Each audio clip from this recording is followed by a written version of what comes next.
Politik identitas keluarga Baswedan. Keluarga Baswedan adalah imigran Arab Yaman. Mereka datang ke Indonesia karena melarikan diri ke berbagai negara, salah satunya ke Nusantara ini.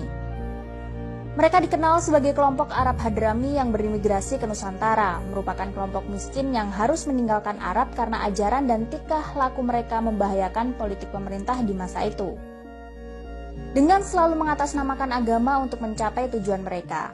Di Nusantara, mereka ini dikenal dekat dengan kolonial Belanda sehingga dari sisi peraturan hukum oleh pemerintah Hindia Belanda diistimewakan dan ditempatkan dalam golongan tersendiri yang berbeda dengan kelompok pribumi.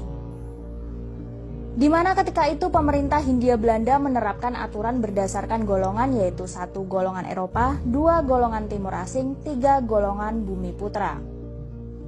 Keturunan Arab ditempatkan sebagai golongan Timur Asing dan telah terbiasa melihat diri mereka lebih tinggi daripada pribumi. Sebagai kasta yang lebih rendah dari kasta mereka, menganggap pribumi sebagai budak dan kelompok yang layak diperbudak. Untuk mempertegas keberadaan mereka sebagai kelompok yang berada di atas kelompok pribumi, Abdul Rahmat Baswedan mendirikan Partai Arab Indonesia pada tahun 1934 yang merupakan partai identitas, yaitu identitas keturunan Arab sebagai pemilik kasta lebih tinggi dari pribumi itu sendiri. Abdul Rahman Baswedan merupakan kakek dari Anies Baswedan. Sejak tahun 1934 telah membentuk suatu kekuatan politik atas nama Arab agar mereka yang berada di Indonesia diakui sebagai Arab Indonesia, bukan pribumi Indonesia, melainkan orang Arab yang tinggal di Indonesia, merupakan suatu politik identitas tanpa rasa nasionalisme. Kondisi tersebut masih tetap mereka pertahankan dengan pola berstruktur dan masif, menunggangi kebodohan sebagian masyarakat Indonesia yang dengan tololnya fanatik terhadap agama. Cara yang pertama mereka lakukan adalah memanfaatkan orang dengan gelar Habib sebagai keturunan langsung dari Nabi Muhammad SAW. Para Habib ciptaan ini menjadi ulama, mendadak menjadi panutan, dan apa yang diucapkan dianggap sebagai fatwa yang wajib dituruti karena telah didaulat sebagai keturunan Nabi Muhammad SAW. Dan mereka ini menjadi corong-corong untuk memperbodoh, mengadu domba, serta memperbudak bangsa Indonesia yang picik serta fanatik terhadap agama yang dianutnya.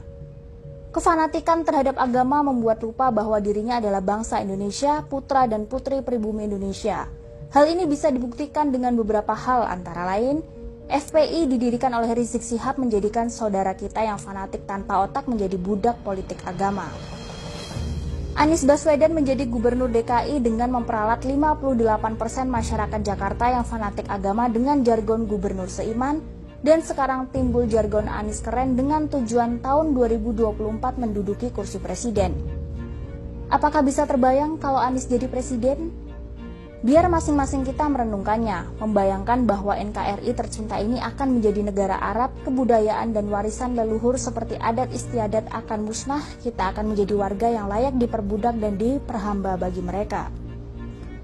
Bagi yang memiliki rasa nasionalis, jangan biarkan kita dijajah oleh keturunan Yaman yang tidak mencintai Indonesia sebagai negaranya.